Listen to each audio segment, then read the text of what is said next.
ne akan harkokin da suka shafi addinai, inda da shi ne za mu tattauna akan wannan batu da muke tattauna na kwamiti da gwamnatin jihar Kano ta kafa domin taimakekeniya a tsakanin al'umma baki ɗaya. Wanda al'ummar jihar Kano al'umma ne da aka san su da taimakon juna da kuma mutunta abin da ya shafi taimako, musamman a wasu nahiyoyi ma idan wani abu ya faru jihar Kano tana ɗaya daga cikin jihohin da ake alfahari da su wajen bayar da gudunmawa. Zuwa yanzu da muke magana da ku a faɗin duniya sama da mutum 957,976 su ne suka kamu da wannan cuta, yayin da mutum 186,071 suka warke, inda mutum 49,641 cutar ta zamo ajalinsu a faɗin duniya. Honorable ka ji ɗan shimfiɗan da na yi, zan juyo zuwa gare ka. Fatanmu na cewar Allah kada ya kawo wannan cuta wannan jiha tamu mai albarka, wanda za mu ainihin tattauna akan batun gudunmawa da ita gwamnati ta kafa don abin nan. Ya ka kalli wannan taimakekeniya da al'ummar jihar Kano suka fara amsa kiran ku, wanda kuka fara tun daga ranar Lahadi da mai girma gwamna ya kaddamar da wannan kwamiti naku? To a'udhu billahi minash shaitanir rajim. Bismillahir rahmanir rahim. Alhamdulillahi alladhi anzala ala abdihi alkitab wa lam yaj'al lahu iwaja. Qayyuman liyunzira ba'san shadidan min ladunhu wa yubashshira almu'minina allazina ya'maluna as-salihati anna lahum ajran hasana. Wa ashhadu an la ilaha illa Allah wahdahu la sharika lahu wa ashhadu anna Muhammadan abdullahi wa rasuluhu. Allahumma salli ala Muhammad wa ala ali Muhammad kama sallaita ala Ibrahim wa ala ali Ibrahim fil alamin innaka hamidum majid. Amma ba yan uwa musulmi, ina mana sallama ta addinin musulunci. Assalamu alaikum wa rahmatullahi ta'ala wa barakatuh. Bayan sallama ta addinin musulunci, muna ƙara godiya Allah subhanahu wa ta'ala da ya sake bani dama na sake zuwa wannan wuri mai albarka domin ci gaba da tattaunawa akan harkokin da suka shafi al'umma gabaki daya. Bayan haka ina ƙara godiya Allah subhanahu wa ta'ala da har yanzu a wannan lokacin da muke magana, wannan musibar da ta shigo cikin duniya, Allah bai shigo mana ita a cikin jihar Kano ba. Muna ƙara jaddada godiyanmu ga Ubangiji subhanahu wa ta'ala. Mun san wannan wata rahama ce daga wurinsa da jin kansa da kuma tausayinsa akan al'ummar mu ta jihar Kano. Kuma muna roƙonsa a duk inda wannan cuta take a cikin duniya, muna roƙon Allah ya fitar mana da ita daga cikin duniya, kuma ya ba wanda suka kamu sauƙi, wayanda kuma suka riga mu gidan gaskiya musulmai, Allah ya musu gafara kuma Allah ya musu afuwa. Sannan muna roƙon Allah wannan annoba da ta zo, Allah sa ta zama babban alheri ga duniya nan gaba, kuma ta zama alheri ga ƙasashenmu da kuma jihohinmu da local government ɗinmu da unguwarmu. Allah sa wannan cuta ta zama mana wata aya da za mu ƙara tsoron Allah, da za mu sake komawa ga Allah subhanahu wa ta'ala wurin bauta masa da kuma kaucewa dukkan saba masa.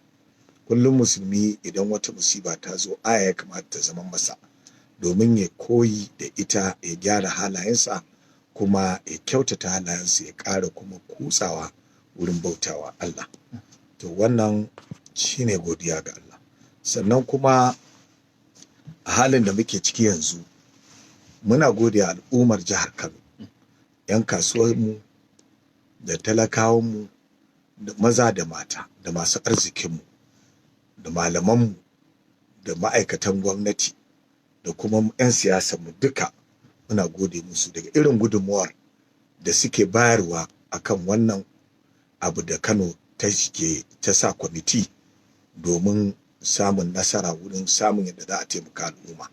Tun daga wanda zai ɗauko wani abu aljihunsa ya bada, ko kuma ya bada shawarwari, ko kuma ya addu'o'i, ko kuma ya yi faɗakarwa yadda za a kaucewa wannan cuta, kuma yadda za a kai ga samun nasarar kuɓuta daga gare ta.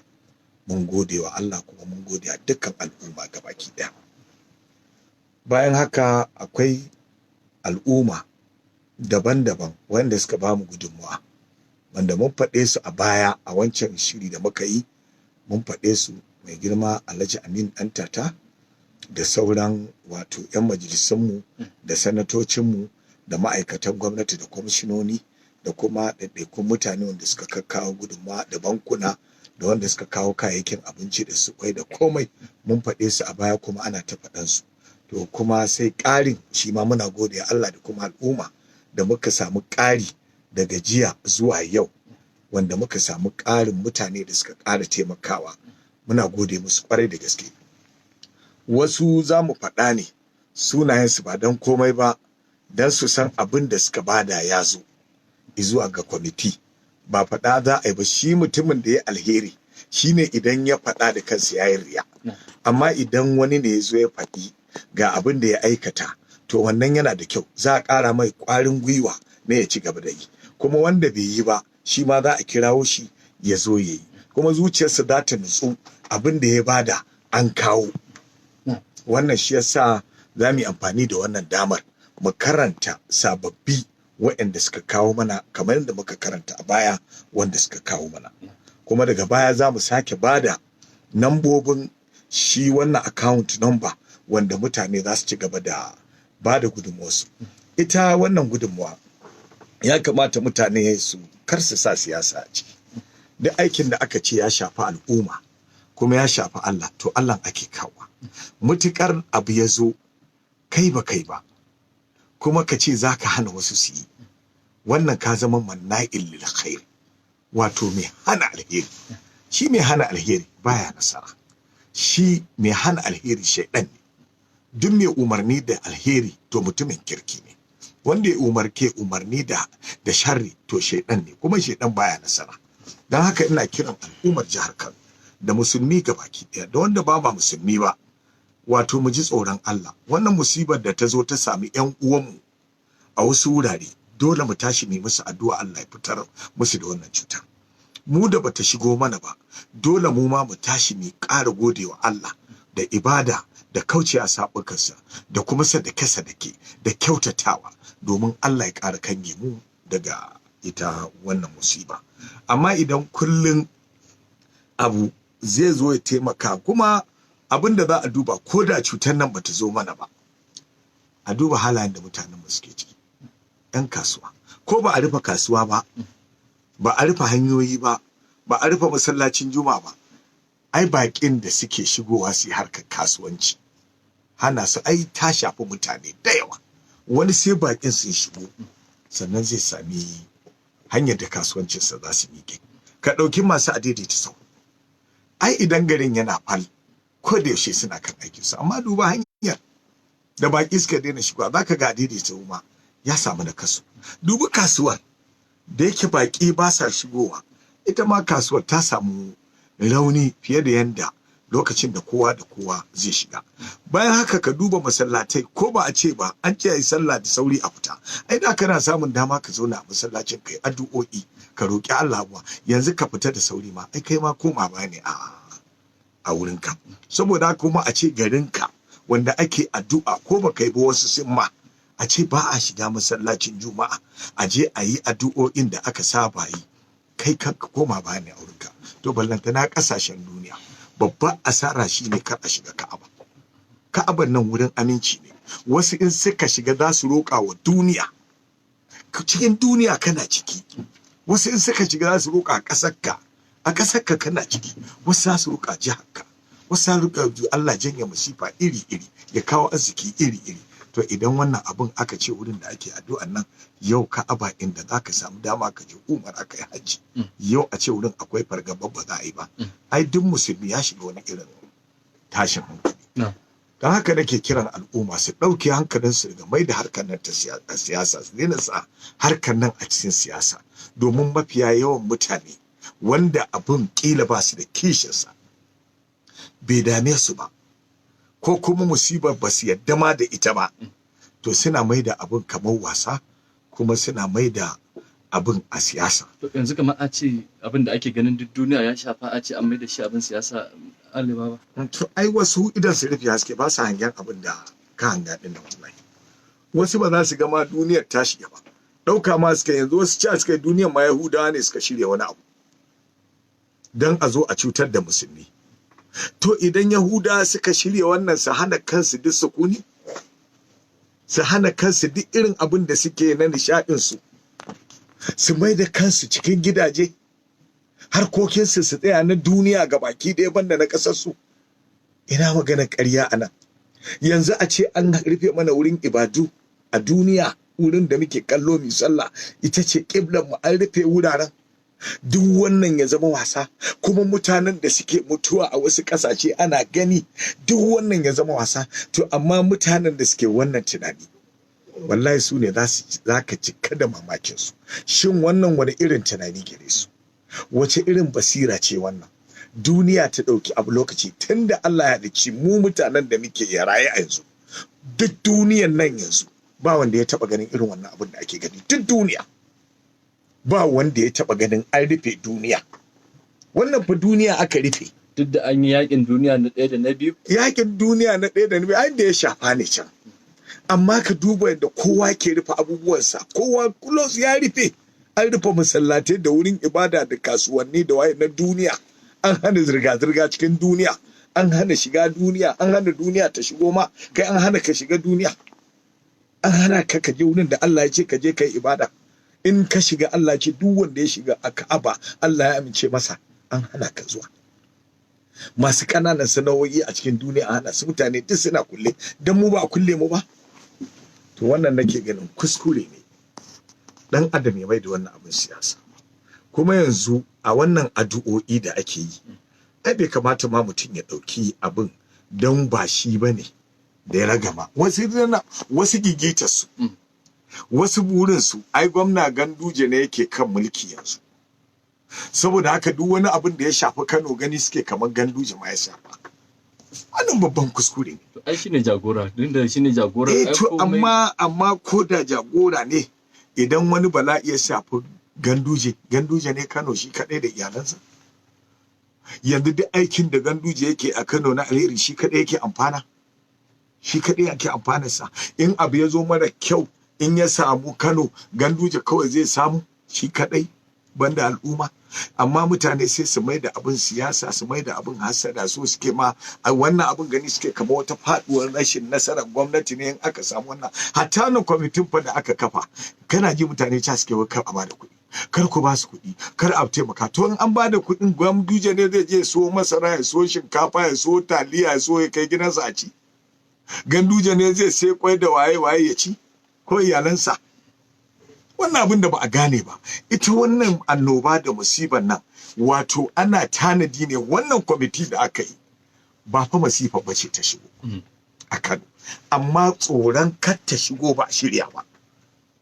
Kar ta shigo a zama ba magani, kar ta shigo a ce ba gadon da za a kwantar da mutanen, kar ta shigo a ce babu yanda za a tsaftace wurare, kar ta shigo a ce ba kuɗin da za a yi sarrafa ta, kar ta shigo a ce an tsare mutane a cikin gida ba abin da za a iya taimakon su da shi. Wannan irin abubuwan da ake ta shirya don mutane su shigo su ce kansu. Sannan kuma Allah subhanahu wata'ala ya ce idan irin wannan abin ya faru, musulmi ku taimaka junanku. Yaya lokacin tsanani da lokacin yunwa da lokacin tashin hankali, musulmi gana lokacin da suka samu dama za su iya yin abin da zai iya kai su aljanna. Masu kuɗi dukiyarsu za ta iya kai su aljanna. Marasa kuɗi ko mai ka bada ko mai kankantarsa, wannan sai dalilin shigar ka aljanna baka sani ba, domin ka ceci wanda ba da shi. Amma wani ya zo ya ma hudu ba kuma ka mai da abu, wannan kuskure ne. Ina kiran masu kuɗinmu da marasa kuɗinmu da 'yan kasuwanmu da ma'aikatanmu, maza da mata, yara da manya, wannan abun mu taimaka tsakani da Allah. To mai girma sai Alibaba agama lafiya, turan Lahadi aka kafa wannan kwamitin kuma ku fara zama. Shin zuwa yanzu kwalliya ta fara biyan kuɗin sabulu? Ƙwarai da gaske. Kwalliya abin da ya sa ta fara biyan kuɗin sabulu, yi la'akari da rashin kuɗin da ake ciki. Mutane fa ƙoƙari suke. Iyalansu kaɗai da al'ummarsu kaɗai ta ishe su. Yau gwamnati ma tana kukan ba ta da kuɗi ta duniya ma. To ina kuma ɗan kasuwa, ina kuma mutanen da suke aikace, ina masu iyalai. Amma duk da haka ka duba irin yadda mutane suke kokari suke bada saboda Allah, saboda al'umma su tashi gona. To an fara ma bada kuɗaɗen? An fara, mun karanta a wancan mun karanta irin abubuwan da manya duba Alhaji Damin dan ta lokaci ɗaya aiko da naira miliyan 300 banda masu miliyan 5 masu miliyan 2 masu miliyan 1 masu 250 duka yan majalisar mu na tarayya yan majalisar mu na senators su ma'aikatan gwamnati ma'aikatan waye yan kasuwa kowa ya bada mun karanta yanzu ma ga sabo wanda nake so in karanta ka ji dan ka san abin ci gaba ake masu sauraron mu da su ji ai to masu sauraron mu su ji yanzu daga jiya zuwa yau wasu bayan Allah su ma sun aika inda za ku gane wasu ma babu siyasar a ciki wasu ba magana siyasa a ciki akwai wato Abdulmanaf wanda yake da azuma shine mai azuman gidan mai azuma shine mai jirgin saman azuma ya aiko da miliyan 5 jiya akwai Alhaji Gamba dan Fas da siyasa ba zai aiko ba dan konkusiya ne Gamba dan Fas amma ya aiko da miliyan 1 kaga ba magana siyasa nan wato aikin Allah ne wannan kira sannan akwai wani wato frame resources su kuma sun aiko da miliyan 1 su ma ajiya zuwa yau akwai Usman Yahaya kansila ya aiko da miliyan 1 wannan muna faɗa ne don mutanen da suka aiko su san cewar abin da suka aiko ya zo kuma ba su suka karanta ba lantana a ce sirriya mu da muke yan kwamiti wajibi ne abin da aka aiko mu zo mu ga duniya farko mutane san abin da aka kawo ba boye shi ake ba boye shi zamu yi aljihu ba gwamnati ba ce ta rike a'a abin da aka bada a gaya wa duniya an ka kaza kowa sai ya dauki biro ya rubuta abin da aka rubuta in kai da kanka zaka sani an faɗa an samu kaza kuma abin da za a rabar kuma za a gaya mutane an rabar da kaza yau an sai kaza an yi kaza shi ma zaka ji kuma in Allah da wurin talaka zai je sannan akwai Salisu Sambajo a 'yan kasuwa na jihar Kano duk da irin rashin kasuwa da ake ciki da irin kunci da kasuwa ta 'yan kasuwa sun yi rawar gani kuma Allah saka musu da alheri Alhaji Salisu Sambajo ya bada 300 naira akwai Alhaji Ibrahim dan yaro shi ma ba da 300 akwai akwai kuma Muhammad Adakawa shi ma ba da 300 akwai Audu dan Gongola shi ma 300 akwai wato Sabo dan Koli shi ma ba da 300 sannan akwai Tasu Ukura shi ma 300 akwai Hamisu Rabi'u shi ma ba da 300 akwai Sani Trader ya ba da 300 ko to akwai Sabi'u Bako shi ma ya ba da 300 babban malami ne akwai Namadi Inuwa ya ba da 100 akwai wato Silan Galadiman Garo wannan wani foundation ne na mahaifin Silan Murtala Garo saboda haka su sun ba da buhun shinkafa guda 300 kuma daman duk sun saba irin wannan abubuwan ba sai a wannan annoban ba suna yi daman ga talakawa maza da mata wanda ba su daman duk wannan na Silan Garo suna yi to sun ka buhu 300 kuma suna ci gaba da yi sannan akwai Olam Nigeria Limited sun ba da su ma shinkafa buhu 600 akwai 'yan majalisar mu na State Assembly wato na Kano na jiha su gaba ɗaya sun haɗu sun ba da naira miliyan 5 duk da irin hadi da ake ciki kuma 'yan majalisa kaga wannan abin dole ka yaba musu kuma wannan abin da ake ciki dan adam yayi abin da shi ma ko alkiyama ta tashi Allah zai iya cewa yayi abin kirki ka daure kai abin kirki ya zama abin kirkin nan a ranka kai ma ka ji kai abin kirki yanzu yau wata yarinya wallahi birgiya ce mun je ana raba mutane kwai an fara raban kwai dan kai lalace ga talakawa yau an fara wato ana raba shi asibiti gidan mahaukata gidan marayu yau aka ta raban amma wata yarinya a wurin ta aiko karama ce yarinyar yar shekara 10 ta aiko da takarda da kuɗi a banki ta fasa bankinta ga 'yan naira 1 ga 'yan naira 10 ga 'yan 50 ga 'yan naira 20 ga 'yan naira 100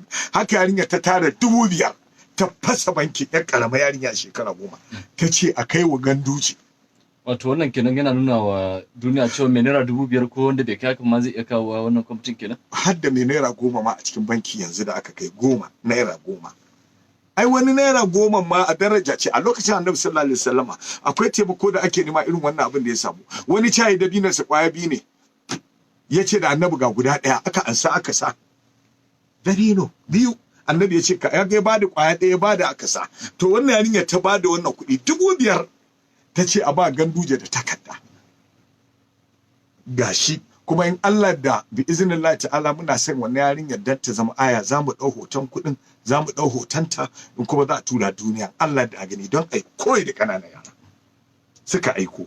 Kaga wannan abin sha'awa ne. To yanzu wannan irin abubuwan muke son kullum mutane su ji tsoron Allah. In aka ce ga wani kyautatawa, yanda fa ka san in ka aikata zanabi komai kankantarsa sai ya tsaida ka daga shiga aljanna ko ya saka wuta, to haka in ka aikata alheri sai buɗe ma kofa aljanna kuma ya hana ka shiga wuta. Kuma da kanka ka zai daɗi ka ji wata masifa ta sami ƴan uwanka musulmi, ka rufe ido daga siyasa ka manta amma ka yi saboda Allah. Shi ba aikin da yake nasara irin wanda aka yi saboda Allah. To mai girma sai Ali Baba Agama lafiya, tun da yanzu ka faɗi irin gudunmawar da aka samu.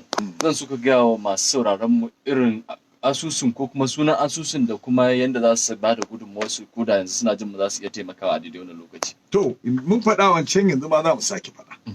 Duk wanda ya saka a cikin wannan da izinin Allah wannan kuɗi za su je ga asusun gwamnatin jihar Kano wanda ta yi wannan kwamiti wanda muke ciki, mu ne 'yan kwamitin, kuma an sa mutanen kirki manya masu daraja a cikin kwamitin.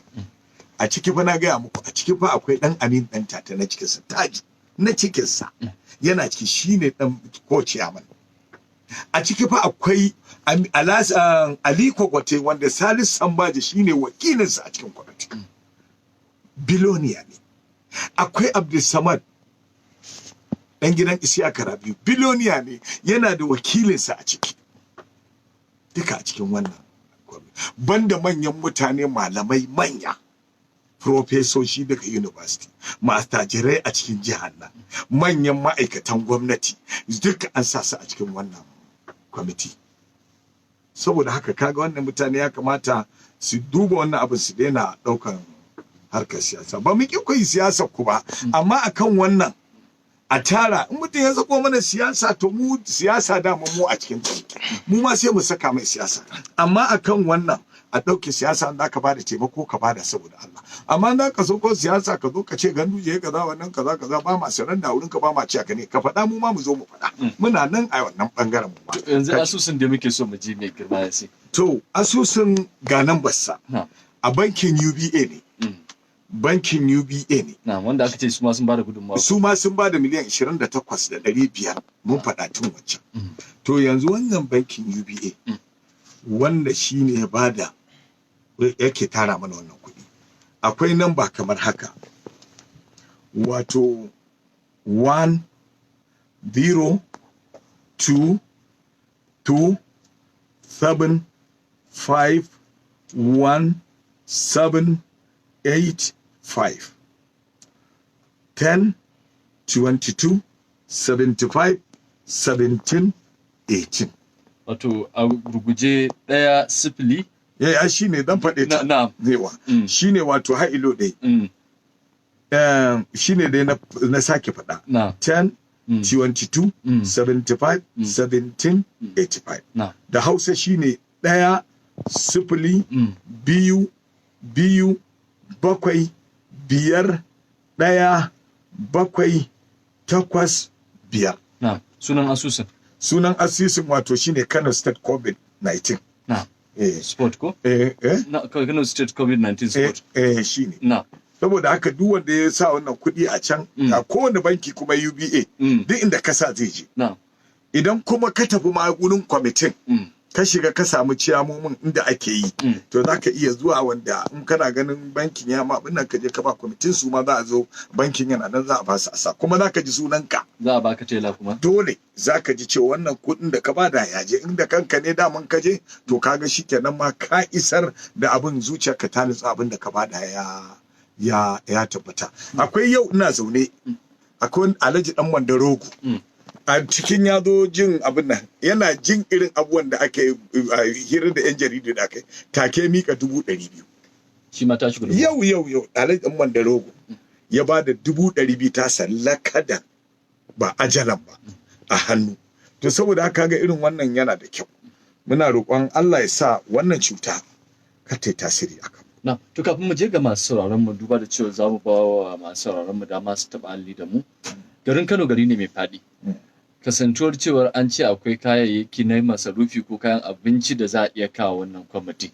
Zuwa yanzu an fitar da wani tsari na wanda yake doguwa zai iya samun inda zai kai miƙa kayan nan ko a'a sai ya shigo Kano inda kuka tanada a cikin Kano domin a bada wayannan kayayyaki. To an yi kwamitoci a kowace ƙaramar hukuma.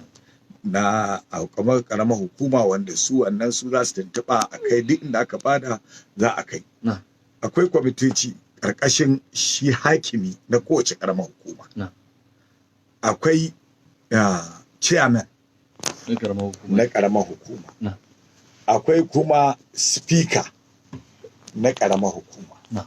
A wannan akwai mutum biyu waɗanda suke daga ƙaramar hukuma muhimmai wanda za a ɗauko su. To waɗannan kwamitin za su haɗu su yi wannan aikin inda za a kai wannan da kuma inda aka zo ma badawa za a haɗa kai da su wurin raba mutane wannan kayayyaki. Wato ba sai an sha wahala an zo Kano. Wato wanda yake can idan ya nemi waɗannan mutanen sun wadatar mai. Sun wadatar.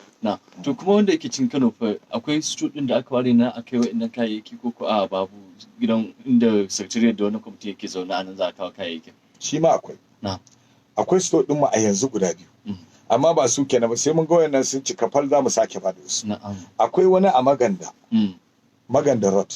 Namba 94 Maganda Road. A nan akwai ɗaya. Akwai kuma Kano State Printing Press store ɗinsu.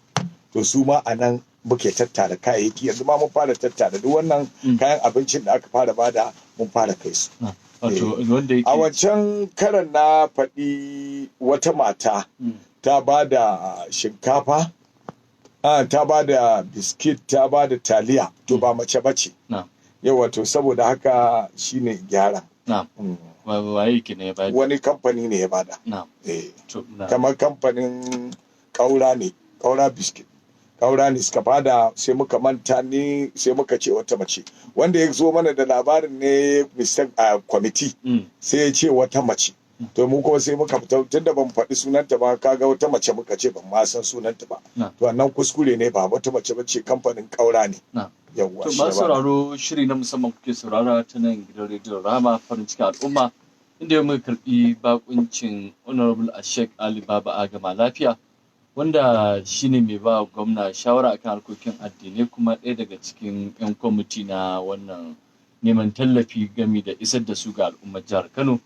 Za mu buɗe layukan wayan mu kuma muna fatan idan kun bugo za ku yi tambaya akan ko kuma neman ƙarin bayani akan abin da muke tattaunawa. Assalamu alaikum. Wa alaikum salam. Barkan ku da dare kuma ne wa babban babu barka da zuwa. To babban. Kuma wannan abubuwa da kuka tsaya ɗan kwamiti Allah ya saka ku da kai domin gaskiya saboda mun ga wannan abin da gaskiya ake babu abu da ya kamata kuma Allah ka fitar da sharar ke ɗan da ke. Allah ya saka ku da kai wannan gidan zai to ne. To muna godiya. Ka ji abin da Salisu Musa ɗin baba ya ce na a zaƙulo marayu na ƙasa-ƙasa. Ya ce duk wani gida da aka ganshi da gate ma za a iya wuce shi kamar gidansa da gate ne a wuce shi. Me za ka ce dangane da wannan batu? To abin da yake faruwa an yi tsari yadda za a raba kayan. Farko a cikin tsarin an sa kowace mazaɓa akwai kansila. Kansila na wannan mazaɓar. Akwai mai unguwa. Akwai limami. Akwai mutane wanda masana unguwar masu gaskiya. Wanda su za a zo a haɗu. A fitar da mutanen kenan. Kuma kowane abu sai mun ba da takarda ta wanda za a bawa wanda zai karba abu sai an tabbatar da shi dan wurin ne kuma abin da yana da bukata kila maraya ne marashi ne bukatar tana da shi to sannan za a bashi ka gane saboda haka akwai tsari mai kyau domin kar dan wata local government din ya je karba a nan kuma ya koma wata local government ya karba ko kuma dan wata mazabar ya tsallaka ya je karba wata mazabar saboda haka duk wannan abin tare da masu unguwanni za mu yi da mutane masana unguwar da kuma limami da kuma kansila da kuma waɗanda suka san mutanen unguwar. Assalamu alaikum. Assalamu alaikum. To mun rasa wannan layin lambar da za a same mu ita ce 08174585777 da kuma 07044909044 wa'annan su ne da za a same mu. Assalamu alaikum. Barkan ku da aiki. Yawa barkan ka dai. Yawa da girma alba barka da zuwa. Yawa ni ma ina maka barka da sauraro. Sauna na manzali na kira ku daga jin zo kai don baki. na'am kuma kiwo.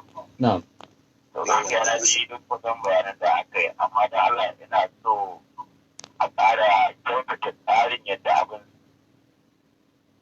hello hello na muna jin ka kamar yadda na ji yana magana akan rabon yadda abubuwan za su kai ga mabukata sosai. na'am To don Allah a tabbatar da an tsaftace kwamitin da za su wani aikin saboda zuwa ga hannun wanda suke da bukatar ta a nan matsalar take ba. na'am Yau to duba da yanayin in ba a samu masu gaskiya a cikin rabon waɗannan kayayyaki ba kusan kansu za su gina kawai su kyale mutane suna cikin wahala.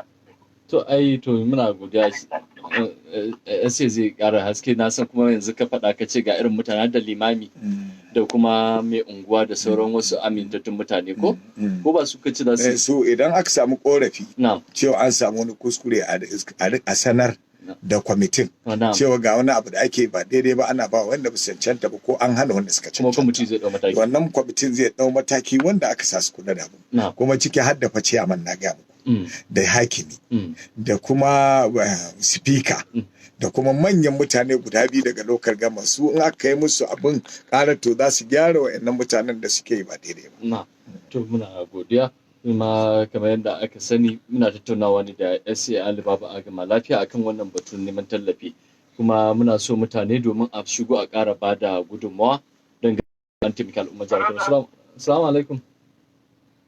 Wa alaikum salam wa rahmatullahi wa barakatuh. Na'am da muke tare.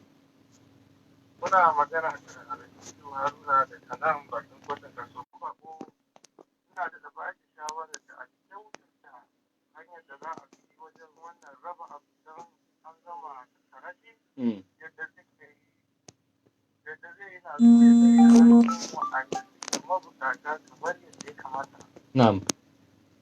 Saboda haka Allah ya ba mu lafiya ya ba mu zaman lafiya a tashi lafiya Rangila Haruna daga Jakara. To Malam Rangila Haruna daga Jakara shi ma fata alkhairi yayi da kuma ƙara kyautata zaton cewar kowa abin ya je ga hannun wanda ya shafa. Assalamu alaikum. Na'am da muke tare. Na'am Malam Yaya.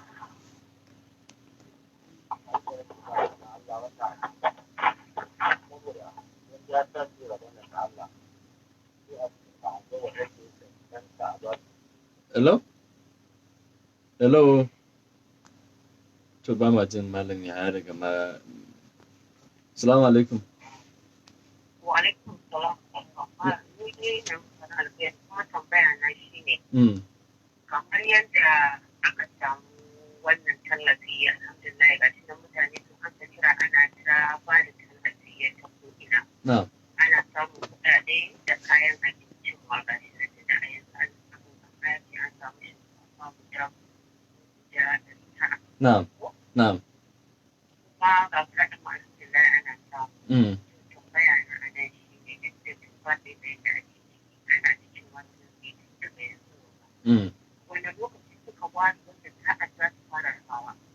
Yanzu da ya kamata a cikin wannan lokacin ya kamata a fara rabawa ana bawa al'umma da su tambaya ne wanda ke cikin yanayi da ba su da yadda za su yi ba su da abu da za su yi. Ya wani lokaci zuwa na lokaci suka ɗauka za ta raba. Kuma a cikin ran Allah a yi. Na'am. Ya Allah a babu waɗanda suke da bukata. Na'am. Saboda akwai makaranta akwai tunanin da samu. Kuma dama in siyasa ne suka kowa inda suke.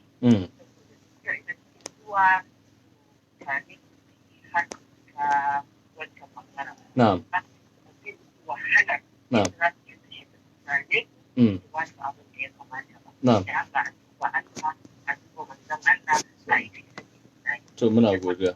Allah sarkar alkhairi. To sai ka ji mutane duk kowa maganar da yake batun harkar rabo din nan shine abin da mutane suka fi mai da hankali. Me zaka kara akan wannan kafin mu je batun shirin da gwamnatin jihar Kano ta yi musamman a asibitoci inda za a kula da wa'annan idan Allah abin da ba ma fata idan ko da abin da ba ma fata wannan abu ya faru.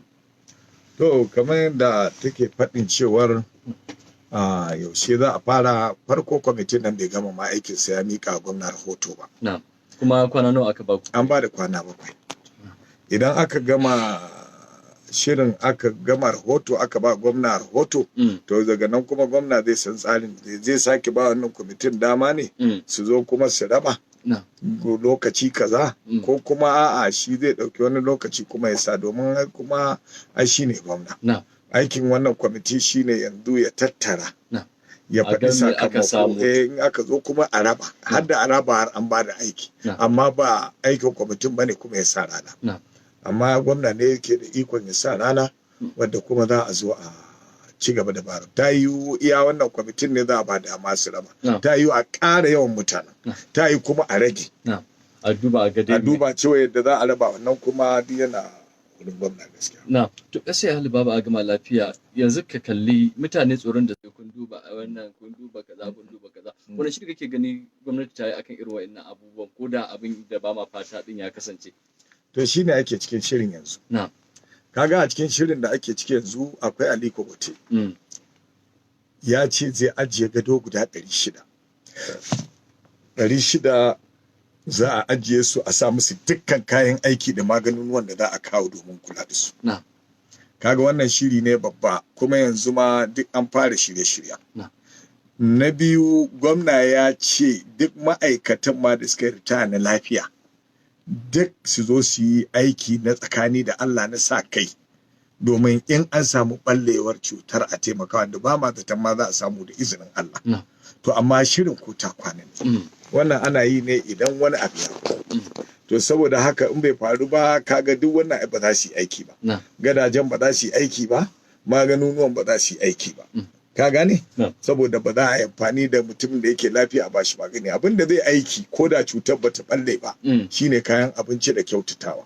Su ne za su yi aiki amma magani da gado da likitoci duk ba za su yi aiki ba idan Allah bai shigo mana da cutar ba kuma haka muke son kar Allah ya ba su wannan aiki. Na wani abu da ake kallo shine wajen da gwamnati ta ware na asibitin Yargaya da kuma can asibitin Kwanar Dawaki.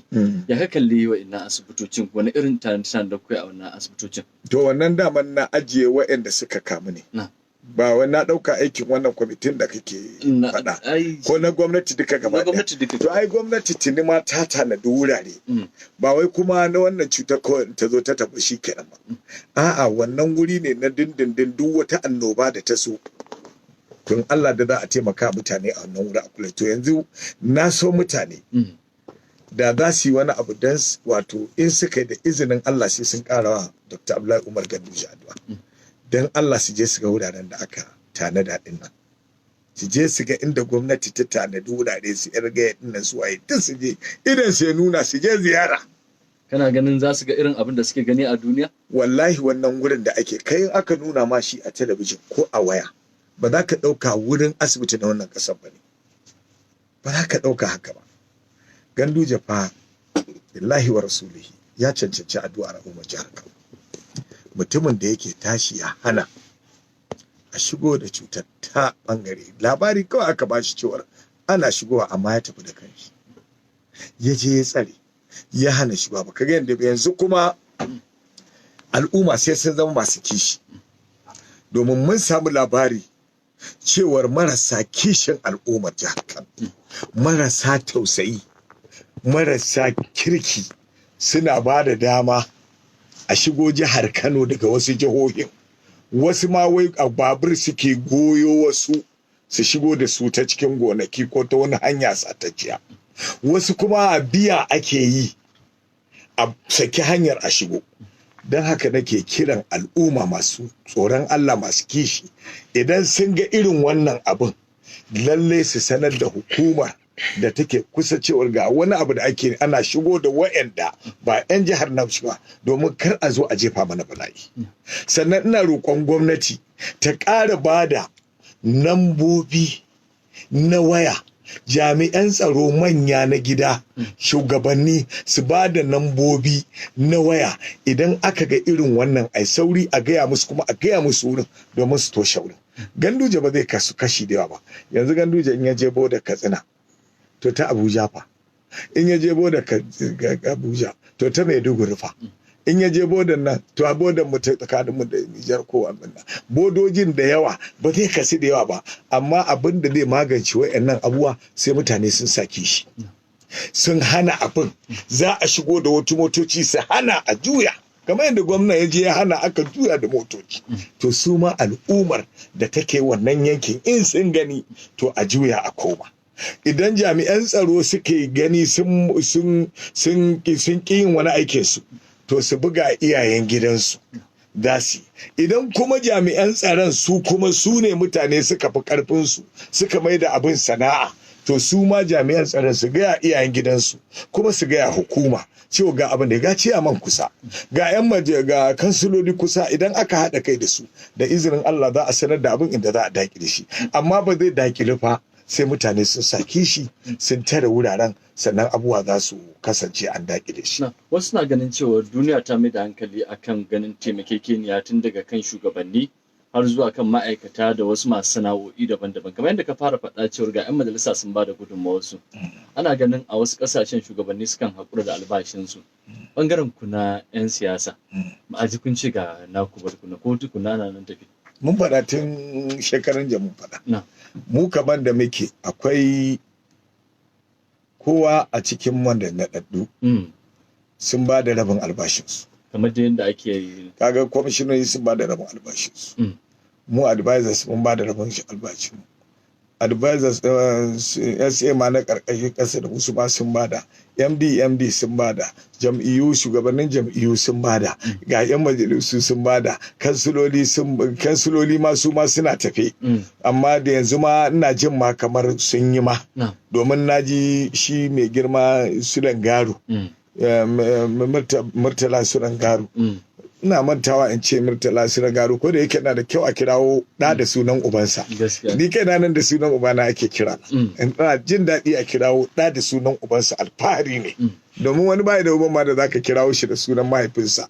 To saboda haka Murtala Sulan Garu yana ɗaukan mataki akan local government yadda za a yi ƙoƙari a tabbatar da cewar duk local government an yi abin da ya dace a kuma ƙarƙashin mulkinsa tsakanin ciyamomi da kuma kansiloli da kowa da kowa, domin baya zaune ba tsaye kowane irin abu za ka ga Murtala yana ciki. Yaro ne amma da injin manya gaskiya. Zan so a ƙara karantawa masu al'ummar jihar Kano wannan asusu, domin na sa al'ummar jihar Kano masu so ne su taimaka don su ƙara jin wannan asusun da ake ba da wannan gudunmawa a kai sa. To, kamar yadda ake yi, kuma wai ba fa sai kuɗi ba don kar mutane su ɗauka muna ta faɗar nambobi a ɗauka kuɗi kawai ake so a kai. Duk abin da mutum yake da shi to ya yi, ko addu'a ce muna da matuƙar buƙatar addu'a, ita tafi komai. Kai addu'a ma Allah ya janye musu, ko a sallaka ta asuba ko ta isha'i ko sallolinka ko sadukokinka ko wata ibada ko biyayyarka ga iyaye ko wani abu ma kai wa iyayenka suka jira ka ce Allah na yi tawassali da wannan aikin ka kori wannan masifar daga cikin duniya. Ko wani sadaka kai ka ce Allah na yi tawassali, Allah ko addu'a kai ko salatin annabi kai ko komai, don kar mutane su ce kawai abin da muke da bukata kuɗi nambar asusu muke bada da kuma nambar sito don a kai abinci. Wato ba su kenan ba, wannan mahimmai ne don a raba talakawa.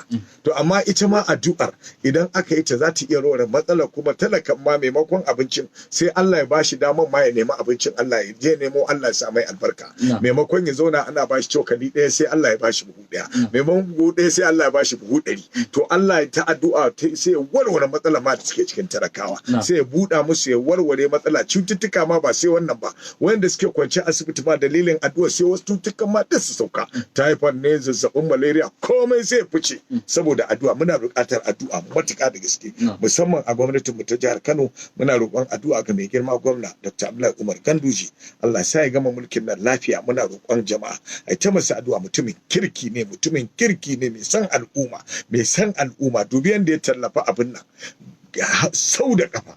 Wannan abin ya kamata a godiya mai girma gwamna. Yau akwai mutanen da sun cancanci su cicciɓa abin nan amma ba cicciɓa ba.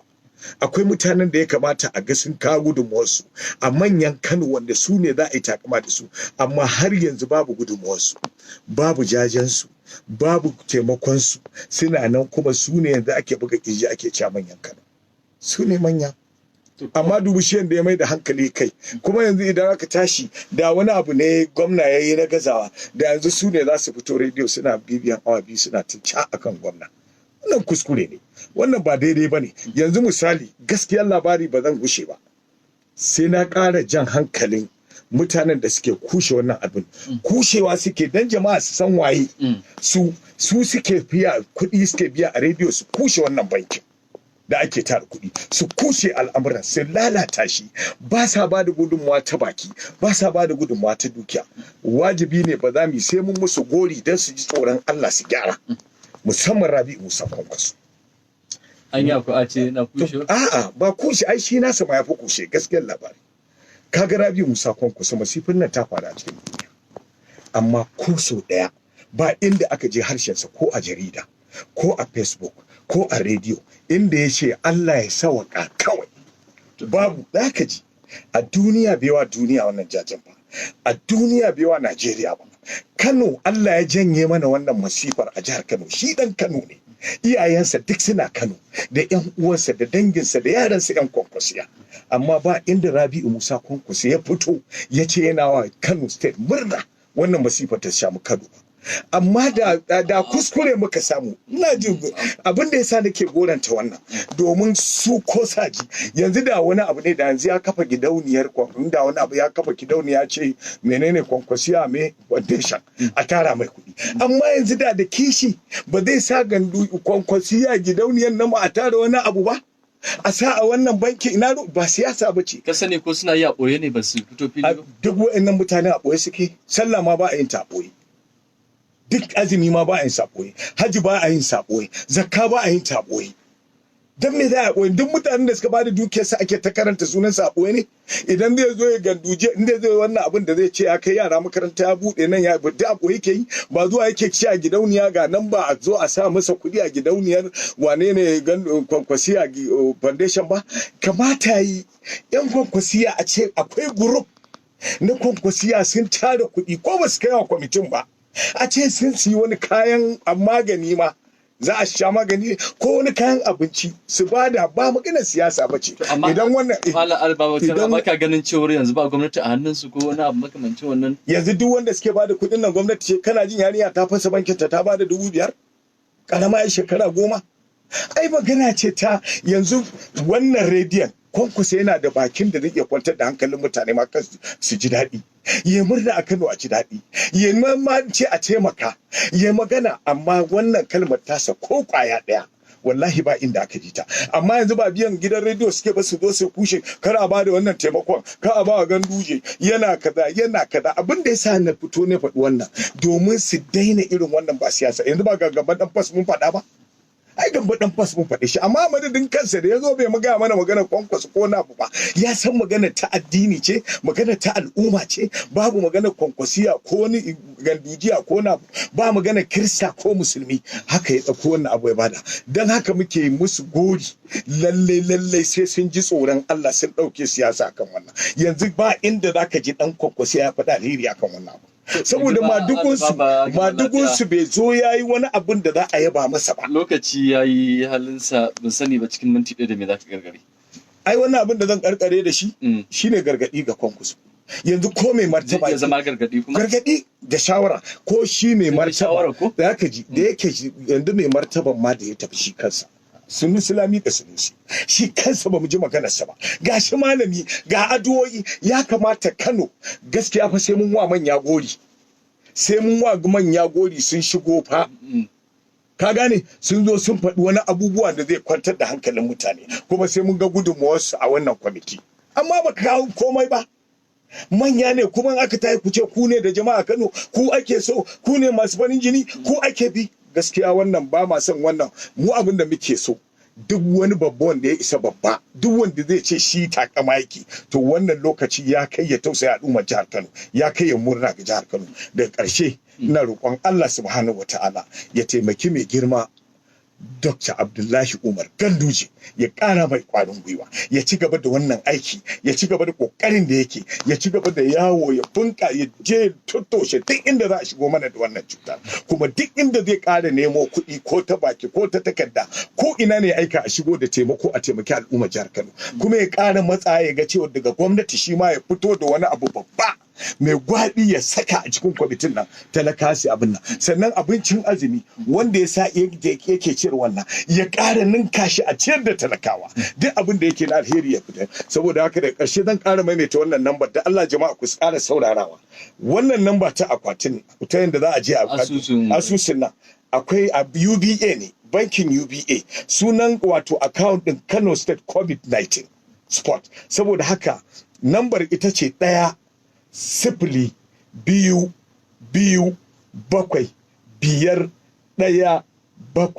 1-0-2-7-5-1-7-8-5. Wannan ita ce nambar 10-22-75-17-85 10-22-75-17-85. Masu sauraro duka-duka duba da yanayin lokaci a nan za mu